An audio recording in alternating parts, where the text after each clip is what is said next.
The first word out of her mouth wasn't my name. It wasn't hello. It wasn't even how are you. It was, where's my money? No pause. No breath. Just the same entitlement that had poisoned every corner of my childhood. I didn't answer immediately. Silence is a weapon, and I've spent years learning how to sharpen it. She mistook my quiet for weakness. She always had. There was a time I thought my mother loved me. Maybe she did once, when I was small. When I was a novelty, she could photograph and parade around to prove she was a good mother. But somewhere between my father's death and my brother's first tantrum, that love curdled. It mutated into something transactional, conditional, hollow. My brother became the golden child, the chosen one. Spoiled, shielded, worshipped.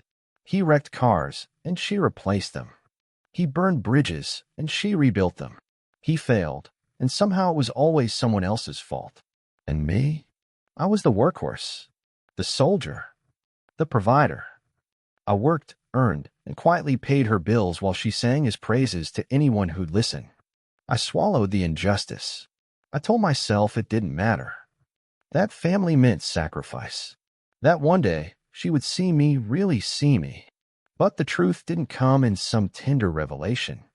It came in the ugliest way possible, an accident. An attorney friend called me, hesitant, almost apologetic. He had seen the paperwork. My mother had drawn up a will. Every last thing was going to my brother. The house, the land, the accounts I had been filling, thinking they were hers, thinking I was providing for her security. Not a single line for me. I didn't cry. I didn't scream. I didn't beg. I just stopped.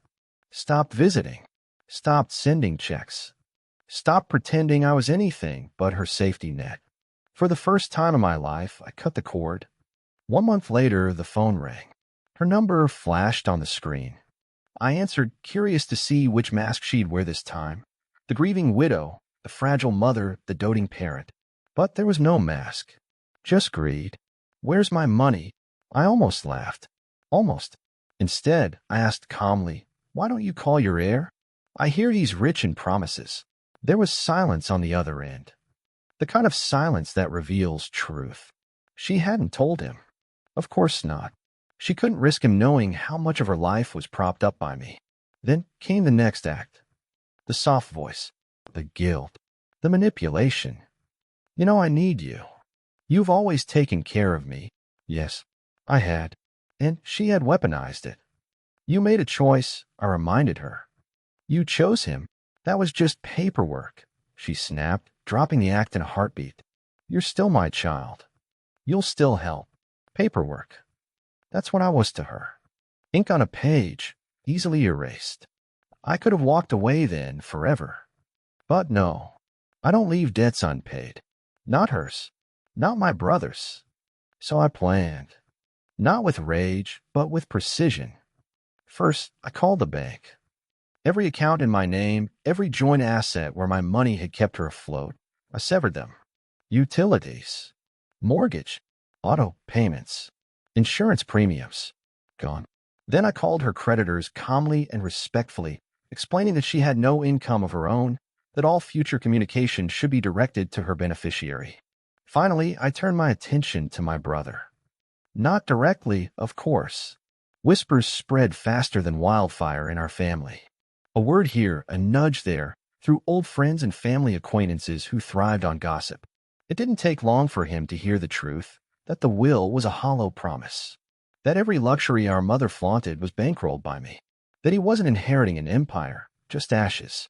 I knew exactly how he'd react. Spoiled children don't like discovering the strings that hold their world together. They rage. They blame. They lash out. The confrontation came sooner than I expected. She called again, her voice trembling, not with grief, but with fury. How dare you? He thinks I lied to him. He thinks I'm broke. He's furious. Good, I said softly. Let him take care of you. After all, he's your future. Her breathing hitched. For the first time, I heard fear. Real fear.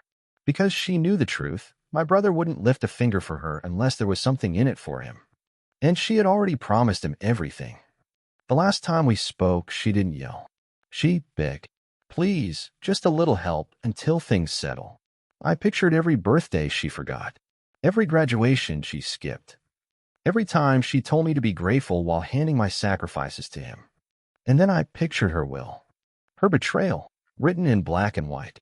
No, I said simply. Consider it practice. You wanted me erased from the end of your life. Now you get to live that reality while you're still here. I hung up. It's been months. She still calls sometimes. I don't answer. Through whispers, I hear my brother resents her now, that he won't give her a cent until the house is legally his. She's alone, cornered by the very choice she made. Do I feel guilty? No. Do I feel sad? Not anymore. I feel free, because I finally understood betrayal isn't always a knife in the dark. Sometimes it's ink on a page.